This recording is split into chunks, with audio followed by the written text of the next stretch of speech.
Background పర్లేదన్నా, just average అంతే. Story పెద్దగా ఏం లేదు.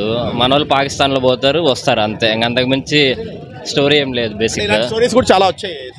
సెకండ్ హాఫ్ ఇది మాత్రం హైలైట్ ఉంది. నా సెకండ్ హాఫ్ మాత్రం చాలా ల్యాగ్ ఉంది సినిమా. అంటే మన వాళ్ళు కనెక్ట్ అవ్వలేరు బేసిక్ గా.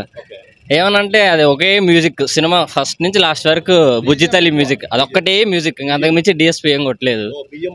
అదే మ్యూజిక్ చిరాకు వచ్చేస్తుంది ఒక పాయింట్ ఆఫ్ వ్యూలో. పర్లేదు సినిమా, నాగ చైతన్య బాగా చేశారు, సాయిపల్లి యాక్టర్స్ మాత్రం బాగా చేశారు. స్టోరీ కొద్దిగా అటు ఇటు అంతే. డైరెక్షన్ కొద్దిగా బీజిఎం డైరెక్షన్ అంతా ఓకేనా. స్టోరీ సెకండ్ హాఫ్ ల్యాగ్ వచ్చేసింది. నరేషన్ అంతే. అంటే ఇలాంటి కథ ఇంత ముందు వచ్చింటాయి, సీతారామము అని చాలా చూసేసింటాము. అలాంటిది ఏమో తగులుతుందా మీకు అనిపిస్తుందా? అలా అది వేరు, ఆ ప్లాట్ వేరు ఈ ప్లాట్ వేరు మొత్తం.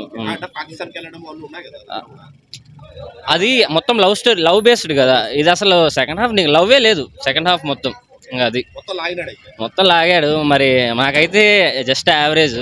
పాపం నా జీవితం బాగా కష్టపడ్డారు కానీ కరెక్ట్ గా తగలేదు. బెస్ట్ అన్న కస్టడీ. ఓకే ఇది వాటితో పోలిస్తే చాలా బెటర్, కానీ నా చైతన్యకి అంతేం లేదు. మరి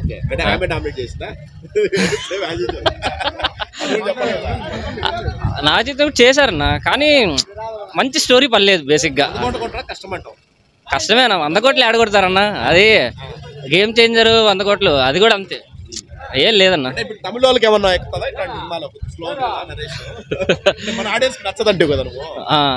అంటే మన ఆడియన్స్ కొంతమంది అంటే 50-50 నాకైతే నా జనరల్ ఒపీనియన్ ఇది.